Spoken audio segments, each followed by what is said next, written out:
So I'd like you to come back with me, just for a few minutes, to a dark night in China, the night I met my husband. It was a city so long ago that it was still called Peking. So I went to a party. I sat down next to a stout middle-aged man with owl glasses and a bow tie. And he turned out to be a Fulbright scholar, there in China, specifically to study Sino-Soviet relations. What a gift it was to the eager young foreign correspondent that I was then. I pump him for information. I'm mentally scribbling notes for the stories I plan to write. Talk to him for hours. Only months later, I discovered who he really was. He was the China representative for the American Soybean Association. I don't understand. Soybeans? You told me you were a Fulbright scholar. Well, how long would you have talked to me if I told you you were in soybeans? I said, you jerk. Only jerk wasn't the word I used. I said, you could have gotten me fired. And he said, let's get married. Travel the world and have lots of kids. So we did. What an alive man Terence Bryan Foley turned out to be. He was a Chinese scholar who later in his 60s got a PhD in Chinese history. He spoke 6 languages. He played 15 musical instruments. He was a licensed pilot. He had once been a San Francisco cable car operator. He was an expert in swine nutrition, dairy cattle, Dixieland jazz, film noir, and we did travel the country and the world. And we did have a lot of kids. We followed my job and it seemed like there was nothing that we couldn't do. So when we found the cancer, it doesn't seem strange to us at all that without saying a word to each other, we believed that if we were smart enough and strong enough and brave enough, and we worked hard enough, we could keep him from dying ever. And for years, it seemed like we were succeeding. The surgeon emerged from the surgery. What did he say? He said what surgeons always say, we got it all. Then there was a setback when the pathologists looked at the kidney cancer closely. It turned out to be a rare, exceedingly aggressive type with a diagnosis that was almost universally fatal in several weeks at most. And yet, he did not die. Mysteriously, he lived on. He coached Little League for our son. He built a playhouse for our daughter. And meanwhile, I'm burying myself in the internet looking for specialists. I'm looking for a cure. So a year goes by before the cancer, as cancers do, reappears. And with it comes another death sentence, this time 9 months. So we try another treatment, aggressive, nasty. It makes him so sick he has to quit it, yet still he lives on. Then another year goes by, 2 years go by, more specialists. We take the kids to Italy, we take the kids to Australia. And then more years pass, and the cancer begins to grow. This time there's new treatments on the horizon. They're exotic, they're experimental. They're going to attack the cancer in new ways. So he enters a clinical trial, and it works. The cancer begins to shrink. And for the 3rd time, we've dodged death.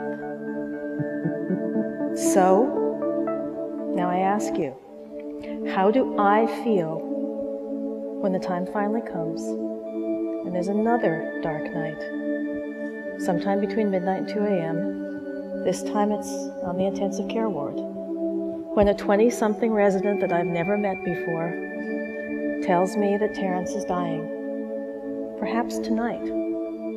So what do I say when he says, what do you want me to do? There's another drug out there. It's newer, it's more powerful. He started it just 2 weeks ago. Perhaps there's still hope ahead. So what do I say? I say, keep him alive if you can. and Terence died 6 days later. So we fought, we struggled, we triumphed. It was an exhilarating fight, and I'd repeat the fight today without a moment's hesitation. We fought together, we lived together. It turned what could have been 7 of the grimmest years of our life into 7 of the most glorious. It was also an expensive fight. It was the kind of fight and the kind of choices that everyone here agrees pump up the cost of end-of-life care and of health care for all of us. And for me, for us, we pushed the fight right over the edge, and I never got the chance to say to him what I say to him now, almost every day. Hey, buddy, it was a hell of a ride. We never got the chance to say goodbye. We never thought it was the end. We always had hope. So, what do we make of all this? Being a journalist, after Terence died, I wrote a book, The Cost of Hope. I wrote it because I wanted to know why I did what I did, why he did what he did, why everyone around us did what they did. And what did I discover? Well, one of the things I discovered is that experts think that one answer to what I did at the end was a piece of paper. You know, the advance directive, to help families get past these seemingly irrational choices. Yet, I had that piece of paper. We both did. And they were readily available. I had them right at hand. Both of them said the same thing. Do nothing if there is no further hope. I knew Terence's wishes as clearly and as surely as I knew my own. Yet, we never got to know further hope. Even with that clear-cut paper in our hands, we just kept redefining hope. I believed I could keep him from dying. And I'd be embarrassed to say that if I hadn't seen so many people and have talked to so many people who have felt exactly the same way. Right up until days before his death, I felt strongly and powerfully, and you might say irrationally, that I could keep him from dying ever. Now, what do the experts call this? They say it's denial. It's a strong word, isn't it? Yet, I will tell you that denial isn't even close to a strong enough word to describe what those of us facing the death of our loved ones go through. And I hear the medical professionals say, well, we'd like to do such and such, but the family's in denial. The family won't listen to reason. They're in denial. How can they insist on this treatment at the end? It's so clear, yet they're in denial. Now, I think this maybe isn't a very useful way of thinking. It's not just families either. The medical professionals, too. You out there, you're in denial, too. You want to help.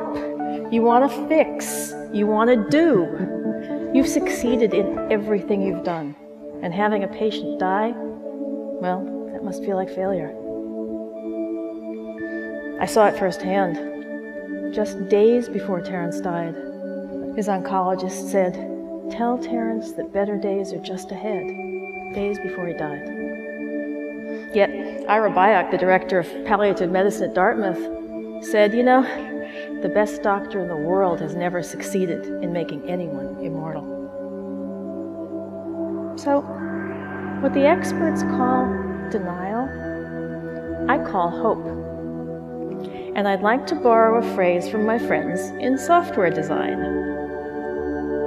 You just redefine denial and hope, and it becomes a feature of being human. It's not a bug, it's a feature.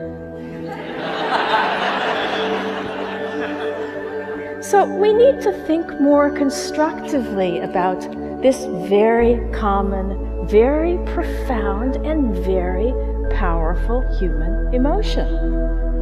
It's part of the human condition, and yet our system and our thinking isn't built to accommodate it. So Terence told me a story on that long ago night, and I believed it.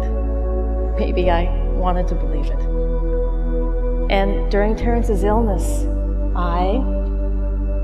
we wanted to believe the story of our fight together too.